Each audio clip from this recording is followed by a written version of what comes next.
Oh, there it is. Yeah, perfect. Got Just it. making sure. Thank you for catching that. Yeah, of course. Yeah. All right. I'm going to give it one more minute, and oftentimes we'll have people join us as we begin.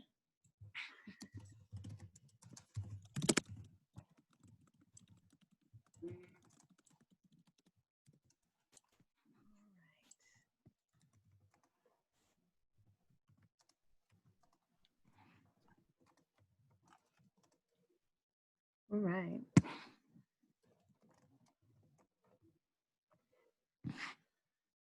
Is everybody able to log in okay? Those of you that are here with us right now?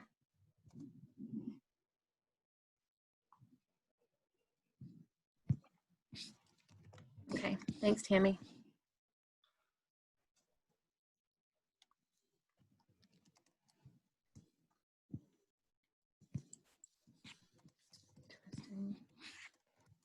All right, well, I'm gonna go ahead and get started because we only have so much time with our expert today, Kristin Musulin.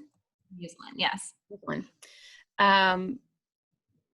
Good afternoon. Thanks for joining us. My name is Jessica Dauphin. I'm the president and CEO of Transit Alliance of Middle Tennessee. Also on your screen, you'll see Alex Macias. He is the Associate Director of Programs Communication for Transit Alliance, and our very special guest speaker, Kristin Musulin. We're honored to have her join us today for this, and we are thrilled to be able to bring this conversation to our community and have you participate. You will not see your own face on the screen because this is a webinar, but you can ask a question or raise your hand at any time or participate in the chat room if you use any of those icons on the bottom of your screen. We only have an hour with Kristin, so we do have some questions lined up, but if you have questions that pop up along the way, be sure to use that Q&A icon, and we will make every effort to get an answer for each of those questions as best we can. Let's see, I think, Alex, is that all the housekeeping? Yes, and just reminding you again to please use the Q&A box to ask any questions. This is the last guest speaker of our speaker series. And if you like what you've seen so far, we highly encourage you to register for our Transit Citizen Leadership Academy. The next one begins online June 15th. So there's still time to get online and register at thetransitaligance.org/TCLA-registration. And Alex can put that link in the chat for you. All right. Without any further ado, I want Kristin to introduce herself and the work that she does with Smart Cities Dive. Sure. Hey, everyone. I'm very excited to be here. Thank you guys for having me. I am Kristin Musulin. I am the senior editor of Smart Cities Dive. We are a digital publication that's covering the smart city industry, or essentially the convergence of cities and tech in cities across the United States. So we are reporting on local governance trends for an audience of local governance leaders, folks who work in city departments, folks who work in transit like yourself.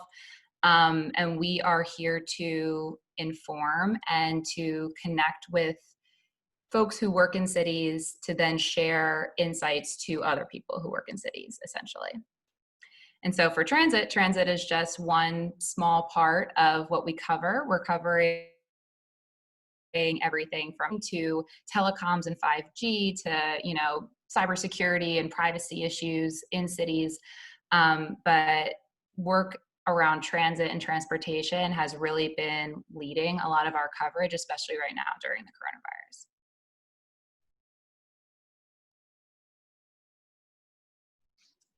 Ooh, I think you're muted, Jessica. I'm sorry.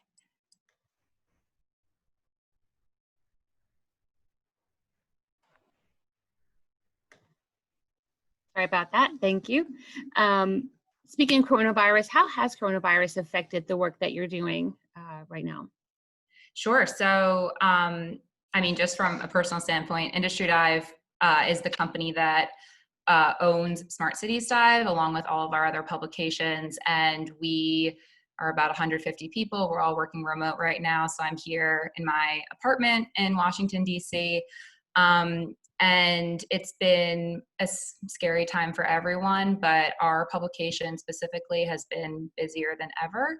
Right now is a time when leaders and cities need to know what is happening and how to approach solutions to this, not only this virus, keeping people safe, but also to the effects it's having on every department.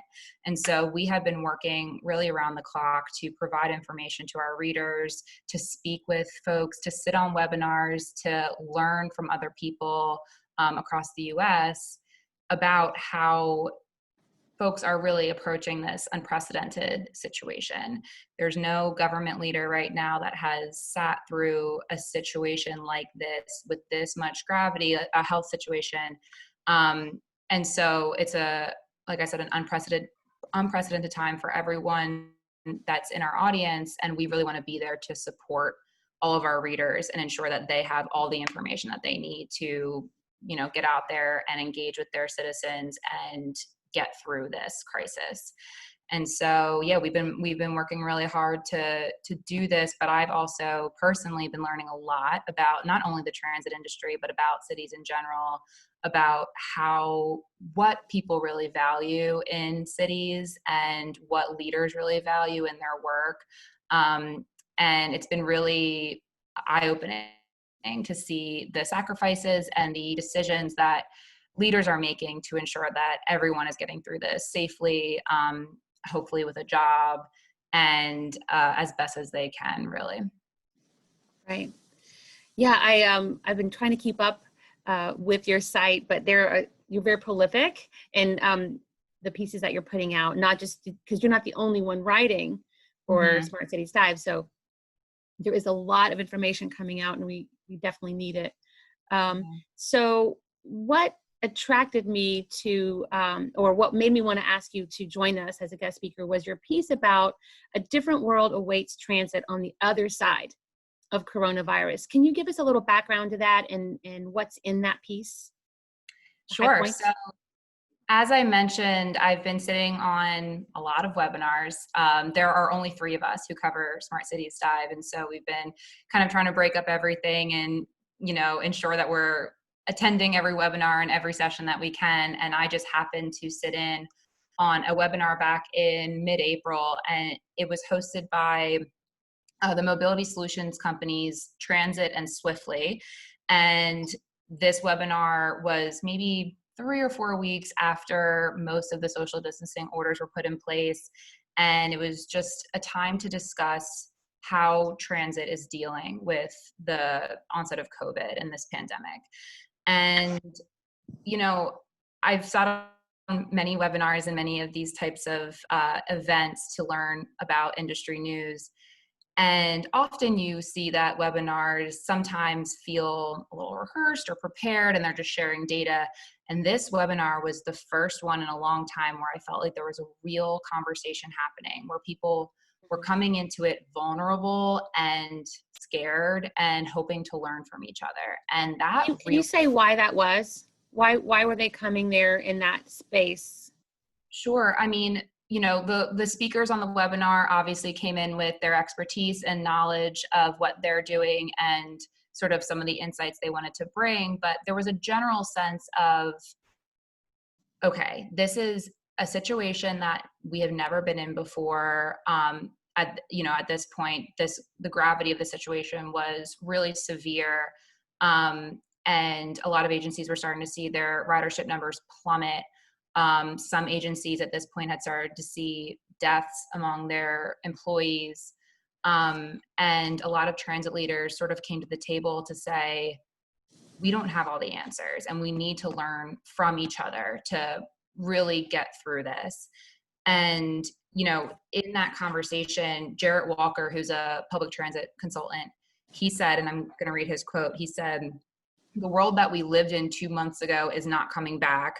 Whatever's on the other side of this pandemic is a different world." And that, from there, I was just really sucked into this conversation to learn, why is that world not coming back? And what does this other world look like? And so the webinar was about an hour, but it was a number of transit leaders who kind of were having a discussion with each other to say, okay, here's what our city has done, here's what our agency has done to ensure that we are, maintaining safe rides, to ensure that our workers in transit are staying safe. And they were kind of asking each other, oh, well, who did you partner with for that? And how did you come up with that number? And the collaboration that I was seeing on this webinar was really inspiring, which is why I covered it for our publication. And another thing that really stuck with me in this conversation was Michael Helta, who works for the Maryland Transit Administration. He said, there's nothing wrong with stealing a good idea. And I think that was really the core of this conversation that was being had on this webinar was, as I said before, this is an unprecedented situation. And in order to get through it, we need to learn from each other. And so a lot of information was shared on here's how you can partner with other organizations in your community. Here are solutions that you can, low cost solutions that you can implement on your buses to make sure that riders are keeping a distance from each other. Here's how you can use, fleets that you're not using right now to support your community. And so that information sharing and that sense of collaboration was really apparent in this conversation. And I think, so much has even changed. That was about 6 weeks ago that webinar happened. So much has even changed since then, but it really set a tone of we're all in this together. And for me personally, as someone who's covering this industry, it really put into perspective how severe this crisis is and how important it's going to be to continually share information with our readers to get them through this situation and to give them as much information as possible. Right. I was actually on that webinar. I think Alex was too. And Okay. one of the things that stuck out to me was, and you have it in your piece, ridership is not the point of public transit. And I thought that was just a gem, right? Because up until now, and maybe this is what Jarrett Walker meant when he made that statement that whatever's on the other side is different. And I think we get to somehow rewrite this narrative. We have a once in a lifetime opportunity right now. At least I hope it's once in a lifetime. I don't want to revisit this, to really reframe the essential nature that transit fulfills in a thriving city, right? So in your piece, you give that a voice. Ridership is not the point. So what is the point, and how has this pandemic illustrated that? Sure. Public transit is a necessity for many people around the world. And in the US, agencies are ubiquitous in, cities and states across the United States, but it's gotten to a point prior to the pandemic where a lot of agencies almost are competitive and have a lot of focus on numbers and ridership and data. And while that is fantastic, and that's, it's a goal to have a lot of riders in your system and to kind of use those ridership numbers to then get more funding or whatever your objective is, the real reason why public transit exists is to connect communities and to assist people in living their everyday lives. And that, coronavirus really stripped out all of the numbers and the competitive nature, in a sense, of public transit down to that core reason of public transit, which is to provide for the general public and to help society operate. And, right now we're seeing ridership is plummeting across the US. We're seeing agencies lose 95% of their riders during this time. I was just reading a piece in Philadelphia that all of the agencies in Philadelphia have collectively lost somewhere like 92% of their riders. And at first I was thinking that's wild, but think about the other 8-10% of riders that are using it right now. It is essential for people. It is essential for our workers that work in healthcare or work in, grocery stores or any other essential business to be getting to work right now. If that option for transportation was taken away from them, we are then kind of removing a link of what's keeping society operating right now. And that realization became really apparent at the beginning of coronavirus and really, caused agencies to rethink where they're putting their investments, and where they're putting their energy and their priorities, especially, you know, not only in short-term planning during this coronavirus, but in the long term. And I think that that's sort of what they were trying to get at in this webinar is, you know, this isn't just ridership. We have people are losing their lives. There are hundreds of workers in this industry that have lost their lives to this pandemic because of the work that they're doing to keep transit running. And when you think about it through that lens, you really realize how important this is and how many people not only need it, but really care about this industry and about the work that they're doing. And I think it's really going to influence how decisions are made in the future. Right. So speaking of that, and this, I'm going to move into the FTA CARES Act funding at this point, because you've touched on the dramatic drop in ridership, and we haven't talked about what that means for transit agencies in terms of fare box collections or funding, what COVID has done to metro revenues in other dedicated sources of funding for transit. So let's talk about that. Let's move into funding, because this is an incredibly critical piece of supporting transit as an asset to any city, right? So for the first time, Congress has allowed the federal funding to support operations, right, through the FTA CARES Act funding, right? And that's a departure from before COVID funding from Congress.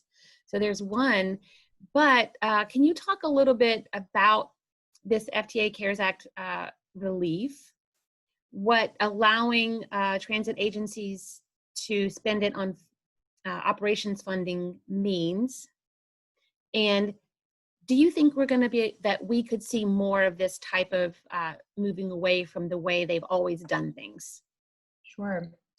So I'm sure everyone on this call is familiar with the CARES Act, but in case you're not, the CARES Act is the Coronavirus Aid, Relief, and Economic Security Act, which was a $2 trillion stimulus package passed by Congress. It's actually the third stimulus package that was passed. It just got a lot of hype in the news, essentially. But that package allotted $25 billion to public transportation systems. I believe it was about $23 billion to urban areas and $2 billion to rural areas to support operational expenses, like you said. And that includes any expenses incurred since January 20th of 2020 to maintain services. So under that falls any salaries that are being paid, fuel for buses and fleets, PPE, cleaning supplies, any costs that are going into keeping services running. And that also includes, the funding can also be allocated toward personnel that goes on leave due to either sickness or due to them not being needed anymore because of low ridership. And 25 billion, while it sounds like a lot, and leaders have shown a lot of gratitude for this funding, this is really a funding Band-Aid right now for transit agencies. We have seen, back in March, the nonprofit Transit Center, they put out a report that estimated the coronavirus would result in nearly $40 billion lost to lost fare revenues and other costs of the coronavirus. And it was clear that $25 billion from the go, it was clear that that was not going to be enough. And like I said, while it's kind of patching up some funding holes that agencies have, there are calls for more funding and expressed need for more funding in transit. Earlier this month, the American Public Transportation Association, APTA, they called on Congress for an additional $24 billion in funding. So that would essentially double the relief funding for transit. And on that press call, I'm not sure if anyone here was on that press call, but it was really interesting. The president of construction for New York's MTA, and the MTA is one of the hardest hit agencies right now, he said that, and this is a quote, he said, "MTA has been sustaining an unprecedented loss of revenue so severe that it fundamentally threatens our existence and threatens the region's viability. The MTA is going broke in an effort to help save New York." And going back to the conversation we were just having about the importance of transit, it's not just ridership. The MTA is putting everything on the line to keep operations running, and they've lost about 130 transit workers to coronavirus as of this week, not to mention everyone else who has lost their lives to this. And so that quote really stuck with me as, him saying, we're going broke, we're doing everything we can to keep operations running, we just need more funding. And I think also in that coverage that we did on that call from APTA, we used the term hemorrhaging money. Like, someone on that call said that their agency is hemorrhaging money right now because we are, just not seeing the ridership, like we said before, that we're used to seeing. The ridership that we are getting right now across many transit agencies, it's not being paid for because a lot of riders are entering, for example, buses. They're entering through the back of buses to avoid coming in contact with drivers. A lot of essential workers have been given sort of free transit access to be able to get to their jobs, to support them. And so the reality is that money is not coming in. And regardless of how much of a cushion you had going into coronavirus in your budgets, that is lost at this point. So it's hopeful that, the call for Congress to provide more funding from APTA, from other groups, will come through. And that can all likely support operations if that does come through. Also, in discussing funding, there's been a lot of talk around infrastructure spending, which is really interesting to think about. Earlier this year, House Democrats pushed an infrastructure plan called the Moving Forward Framework. And in this framework, it included proposals for $105 billion investment in transit infrastructure and a $55 billion investment in rail infrastructure. And this would prioritize fixing outdated infrastructure and also give agencies some funding to just ramp up their service as they move into recovery. But the real core, the key of this infrastructure spending is job creation. And so not only has the coronavirus, wiped out ridership and, some people have lost their lives to this, but also a lot of people are losing their jobs. Nationally, I was looking at it this morning, the number has hit around 40 million people nationally that have filed job claims, unemployment claims. And I don't have an exact number for transit, but it's many, many thousands of workers in this industry that have lost their jobs. I know that your speaker series, you all featured Beth Osborne from Transportation for America, I believe a couple of days ago. And she is someone who was featured in a webinar that I listened to recently talking about this infrastructure spending and how crucial it's going to be that when agencies receive funding for infrastructure, it is put toward projects that actually create jobs to get our workers back on the ground, back working, back making money for their families. Her organization put together a report that looked at the impacts of the Great Recession back in 2009, noting that at that time, the funding that was offered for infrastructure spending was, a lot of it was spent on road infrastructure, and the report looks at what we can learn from that and how we can maybe make adjustments this time around to ensure more funding goes toward public transit infrastructure, which has been shown to create more jobs than other areas of spending. So that's another area of funding that's going to be really crucial in getting our industry back to normal, and also going to be crucial just in general for job growth. A third area of funding that we've also looked at a little bit is in clean infrastructure and clean jobs in terms of the environment. So last month, the Transportation Electrification Partnership, which is led by the Los Angeles Clean Tech Incubator, they proposed $150 billion federal stimulus for clean transportation specifically.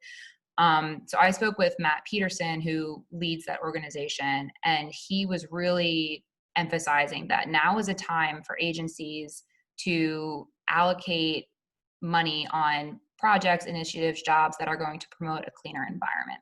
And that's something that a lot of cities have, plans in place to reduce their greenhouse gas emissions.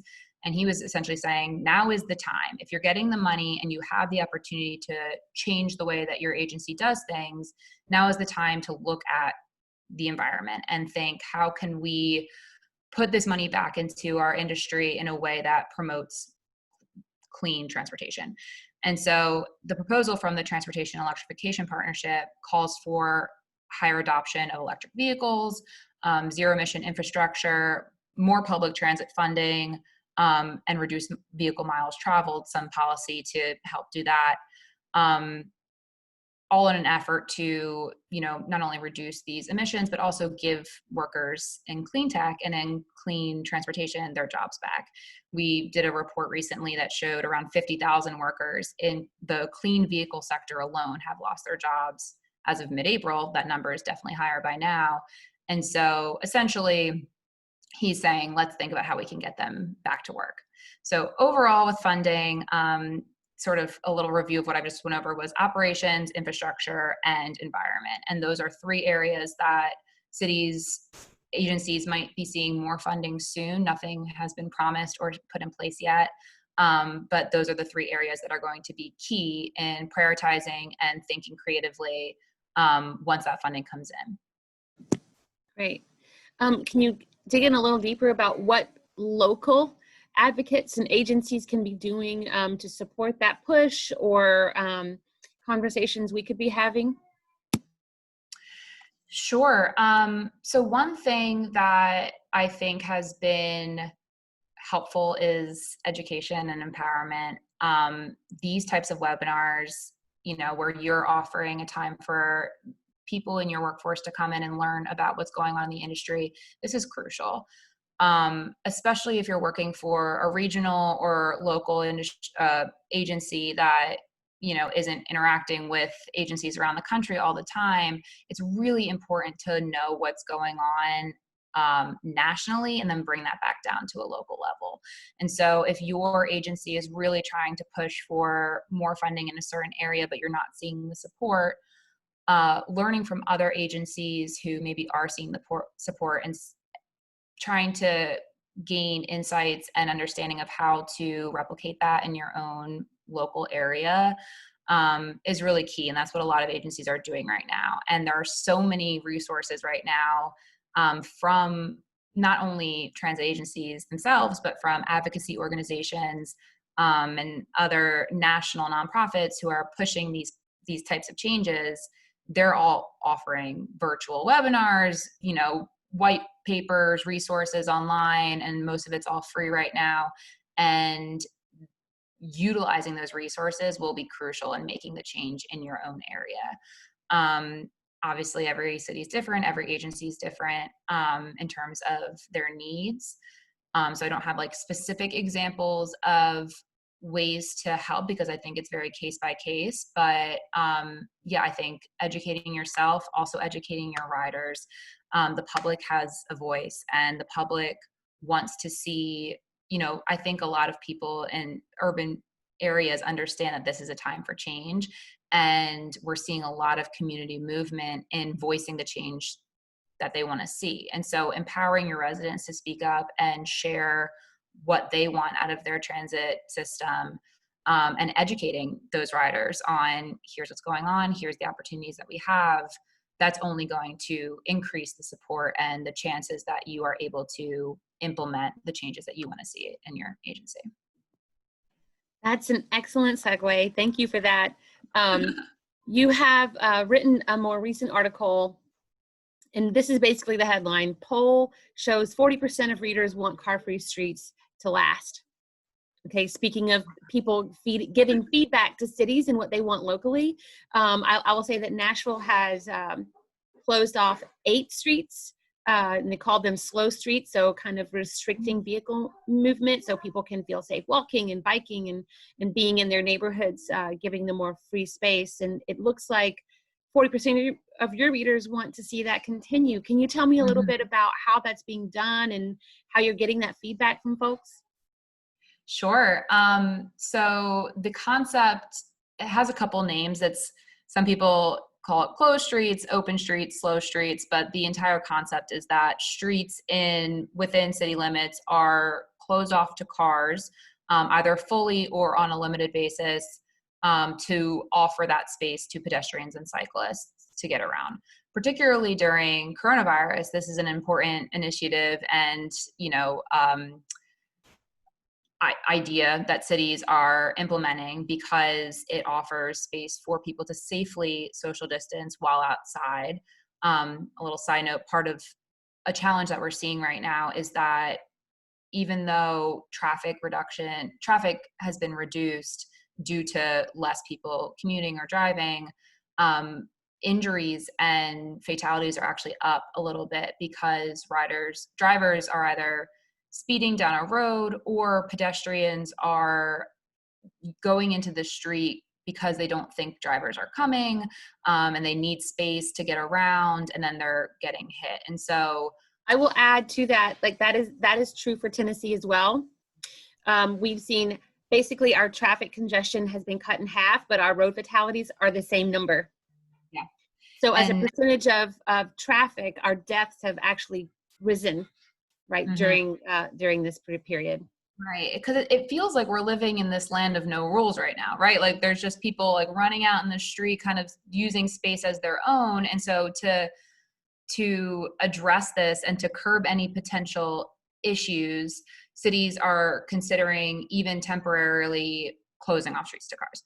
So this trend was actually sparked before coronavirus in San Francisco. San Francisco for years had been trying to close their Market Street, which is like, they call it the spine of, they call it the everyday backbone of the city. And it's one of the busiest streets in the city for cars. And they wanted to close it for pedestrians because they saw the value in having pedestrians sort of own the street, having just cycling lanes and bus service on that street, really having that be a model for public transportation and, getting around sustainably without the need for cars. And so they opened up their closed off Market Street in January. And we had started sort of seeing this be a trend and considering, are other cities going to do this? And then coronavirus hit and cities realized we're going to do this now because we don't have as many cars on the road and we need to give people a place to go. And so we've seen a lot of cities start to test it a little bit. They would close off either roads that are leading up to the bike trails in the park or, closing off roads from certain hours of the day and then opening them back up later. And overall, we've seen a fairly positive response to closed off streets. There are some logistical issues that come with closing streets, and a lot of cities have only had processes in place to close streets for things that were planned ahead of time, like a parade that's coming through town or a special event. And not many cities had plans for long-term closures like this. So there are some kinks to start working out, but we've seen a lot of positive response. And some of that response came in the form of this poll that we did with our readers, specifically our newsletter subscribers. We had about 1,000 responses to a poll that we put in over the course of 2 days in our newsletter. And that poll, the majority of respondents said they want to see car-free streets stick around post-pandemic. We gave our readers a couple options, either car-free streets, touchless payments on transit, virtual events, and remote work. And car-free streets was the clear winner of what our readers want to see. And I think our readers who, work in transit agencies, work in cities, are starting to realize, while it may be a logistical challenge to put this in place, the benefits are enormous to not only giving people just space in their own city, but also to reduce congestion, to give safer options to cyclists and pedestrians, to kind of change up the way that public space is used. There's so many benefits to it that I think agencies are starting to realize that it's a very viable option. And I believe, like in Nashville, you close off streets.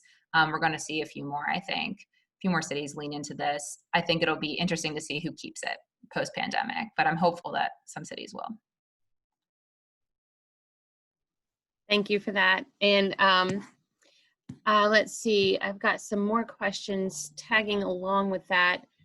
You had another piece around that same time about how COVID has affected urban mobility. Mm-hmm. Can you talk a little bit about that and maybe the future of that as we start reopening and coming out of flattening the curve and trying to recreate the life we had before COVID? Sure. Where do you see transit fitting in, and how do you think that's going to work? Sure. So I think that transit has a couple roles to play in moving through the coronavirus and then beyond coronavirus. One of them is to really work with riders and with people in the city to understand what their preferences are and adapt to that, especially coming out of coronavirus. The research that you're referencing is from the University of Tennessee at Knoxville and Portland State University, and they are looking at the use of shared mobility, so shared bikes, shared scooters, and transit systems in Nashville specifically and in Portland through, from the time that I covered this, so this is early May, through the next 6 months. And they're trying to understand, where did folks who used to ride public transit maybe, or just people that live in cities, where did they start going to for transit options? So if they're not using public transit, are they using bikes? Are they using scooters? How many scooters? What kind of bikes, et cetera? And does that change when we get back to normal? So this was very preliminary. I covered this study the week that they had announced it, so they hadn't really started gathering any information yet.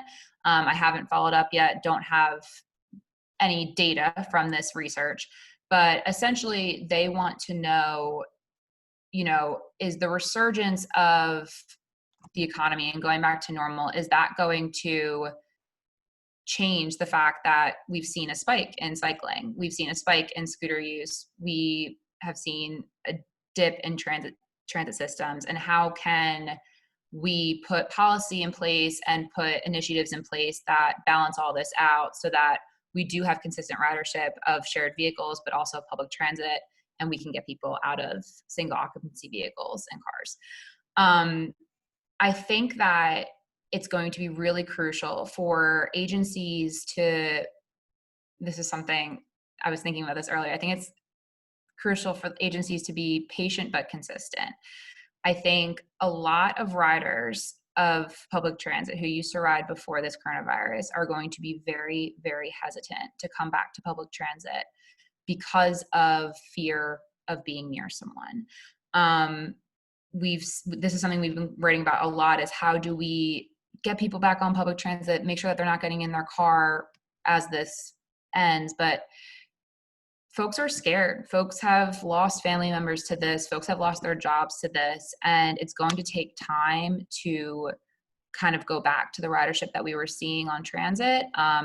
And so having patience and then being consistent in solutions. So having other mobility options in your city, like scooters and bikes, having policies that, discourage folks from using their cars, having educational systems to provide information to riders who may be nervous but want to get back into public transit and just not really know how soon to kind of revisit their old habits. That's all going to be so crucial in really bringing ridership back up. And it's not going to happen overnight. It's going to happen over the course of a couple months, and understanding that and kind of sticking through it will help you be successful in kind of regaining your normal operations. And so, like I said, this research hasn't been finished yet. We're going to follow up with some findings probably at the end of this year when they kind of wrap up their own research. But I think the the initial thing to take out of the fact that they're doing this study in the first place is scooters and bikes are going to play a big role in recovery, and it's going to be, to collaborate with transit, I believe, and to really get to that common goal of keeping people out of their own vehicles. Along those lines, I heard the other day that even in cities with higher density and higher ridership right now, higher transit ridership right now, transference of COVID may not be as much of a concern as long as you're wearing a mask and following strict physical distancing rules and CDC guidelines. Can you speak to that at all? So that is not something that I covered or have data on, but I think, living in a city, if you're used to getting around a certain way and you don't own a car or you don't have many other options than what you were using pre-COVID,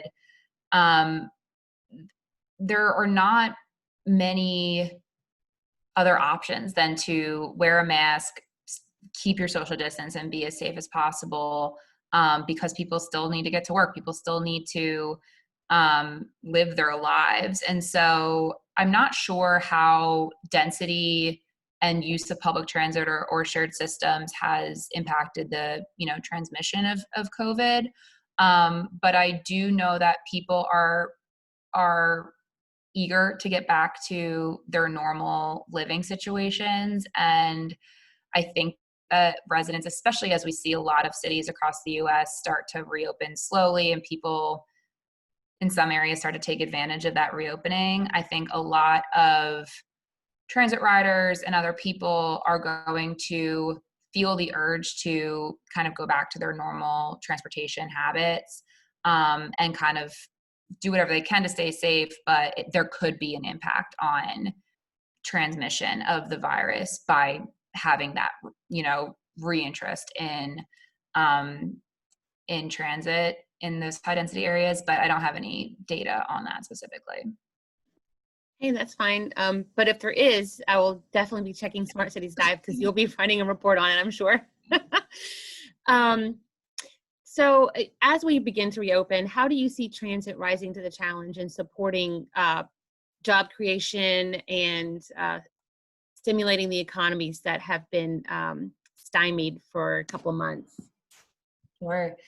The first thing is, I think collaboration regionally is going to be so important. It already is, I think, for many different initiatives in cities, matter if you're in transit or housing or something else, working regionally is always going to be helpful in most cases. But in this case, specifically for transit, working with your local transit agencies to kind of make up for costs, to figure out ridership plans and operational plans that kind of support both agencies, but maintain this goal of giving a transportation option to riders. That regional coordination is going to be crucial in many areas. I referenced that piece that I was reading earlier about Philadelphia and all of their agencies seeing a drastic drop in ridership.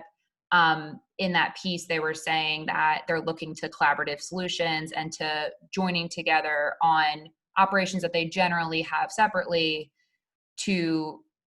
as a solution to get them through this coronavirus and get the people in the city of Philadelphia to where they need to be. So that regional collaboration will be important. Collaboration with partners is also going to be really important. Cities and transit agencies can look to partners. For example, Uber and Lyft, they are working with some transit agencies to allow agencies to drop their nighttime bus operations in place for Uber and Lyft rides that are subsidized through the partnership. And that can help increase, safety, maintain social distancing for some people that need to ride the bus, but still get them to where they need to go. And so reaching out and pursuing partnerships like that, I think will also be really important.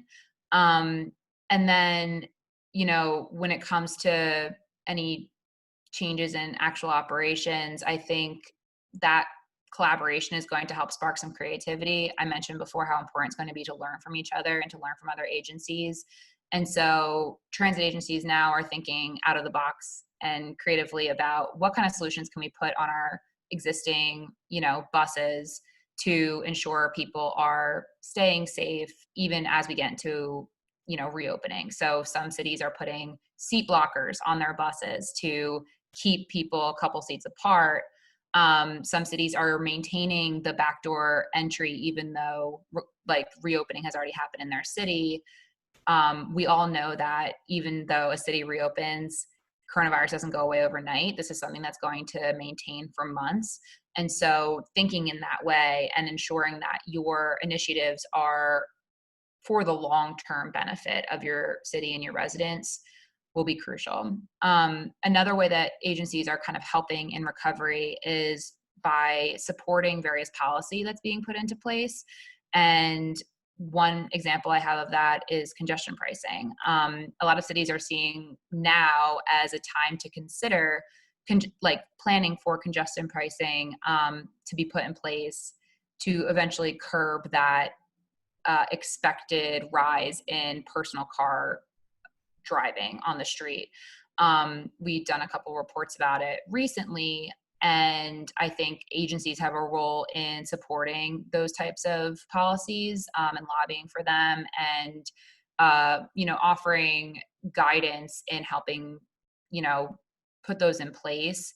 And I think that will actually be something that really can help curb some of the effects that we can see from increased driving. And a third thing I've noticed is agencies have been giving back to the community a lot with the assets that they have. So, for example, we've seen some agencies use their unused fleets, say unused buses that they don't need right now because of low ridership, to instead use that to transfer food to a food bank, or to, move equipment, or, we saw one agency that's using their fleets to transfer COVID tests to the nearby facility that's running the tests. And so thinking about how you can utilize what you have for the betterment of the community through partnerships, I think will really be what drives transit agencies through this recovery. Great, that's interesting. I hadn't heard of that yet. So we do have a question from one of the attendees, and it's: with the economic damage from the pandemic and anticipating fewer people able to afford car ownership, because let's face it, basing your economic recovery on requiring everyone to purchase and maintain a personal vehicle can be a recipe for a slow recovery. Is the general consensus that needs-based ridership will surge post-COVID-19? I don't believe so. I think public transit ridership, I have not read or heard of anything that indicates public transit ridership is going to surge. What I have seen is that other forms of shared or personal mobility will surge. We are currently in a severe national bike shortage. I don't know how many of you are cyclists, but there is a severe shortage across the US of bicycles. It actually caused a lot of drama this week. There was a video of old jump bikes, which are owned by Uber, being recycled, and the debate around that was, why recycle these when there's so many people who need a bike right now? So I think a lot of folks who can't afford cars or who don't have their own cars are looking to those forms of personal mobility, or into using things like shared scooter services, because it's cheaper than owning a car, but also it gives you that sense of personal space that public transit can't quite offer, or at least promise to riders right now. And that's sort of where we're going to see the resurgence, I think. And that's why it's so crucial for cities to be looking into, open streets, bike lane infrastructure, and, these forms of clean mobility. It's crucial that cities are supporting this, because whether cities want it or not, they're going to have more bikers and more scooter riders on the road. I think the issue with transit and the problem that agencies are realizing right now is that there, like I said, there is no way to promise that you're not going to come in contact with someone else on a train. And so I mentioned before the seat blockers on the buses. There's some other solutions that agencies can look into to say, all right, we want people back on our trains and our buses, but we know that they don't want to be near each other. So how can we ensure distancing? And that's going to be, I think, key to making sure people do come back onto transit, because without that distancing, you're going to have too many riders that are just nervous about coming in contact with someone, and they're going to avoid transit altogether. Interesting. So maybe the immediate post-COVID surge won't be transit, but other forms of personal mobility, which to me implies greater investment in systems adjacent to transit, like pedestrian walkways, bikeways, maybe even greenways also.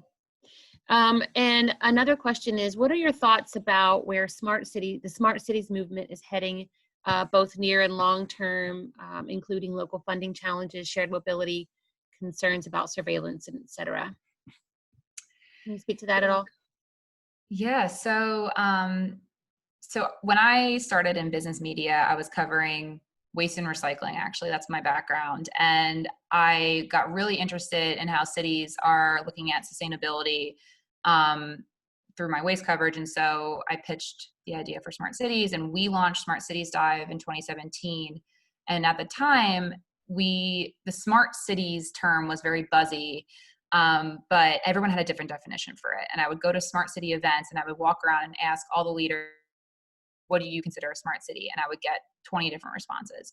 And so we started the publication with our understanding is that a smart city is one that is livable, connected, and resilient. And a lot of other publications that cover smart cities or cities that consider themselves smart, or other organizations, see smart cities as being very tech focused. And that's definitely a part of this. And technology is becoming ubiquitous in many different areas. But I think this coronavirus is going to, in the smart cities movement, I think it's going to finally cause leaders to think differently about what smart means. I don't think technology and like these futuristic advancements are going to be as much of a priority coming out of this coronavirus. If you follow Smart City News, the Sidewalk Labs project in Toronto was like the biggest smart city project that was actually being developed. And it was Sidewalk Labs partnered with Waterfront Toronto for this big expansion on their waterfront, and Sidewalk Labs dropped out and basically said, we don't have the money for it right now. It's not a priority right now.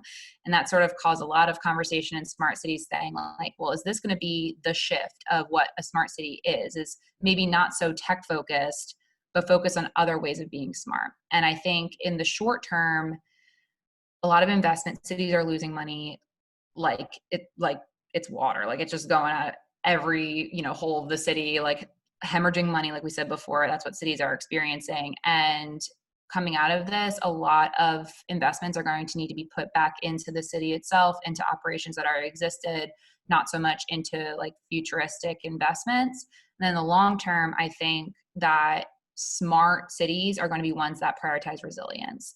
We don't know when the next pandemic is going to come. We don't know when the next crisis is going to hit, and we need to be prepared. It could be a climate change crisis that happens in your city. It could be, a gun violence crisis that happens in your city. It doesn't need to be a national or global issue for it to be something that requires a resiliency plan that was put into place.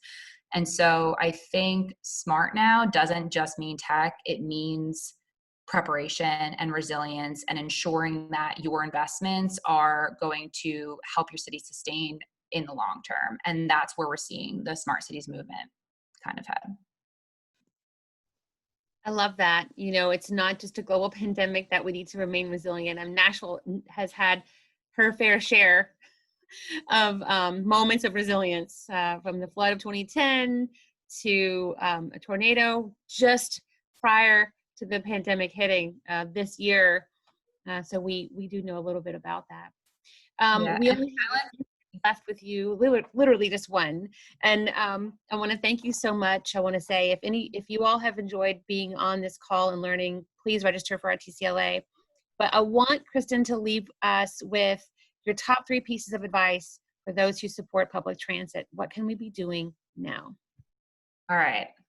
My top 3 pieces of advice are, and this all kind of recaps what I said, but work collaboratively, learn from each other. No one has all the answers, and this is not a time to pretend that you do. It's a time to be vulnerable and to ask questions. So work collaboratively, learn from the past, learn from what happened during the recession, learn from what other cities around the world have seen since they've recovered a couple weeks ago, and understand how you can make changes to ensure that any mistakes that happened in the past don't happen with you.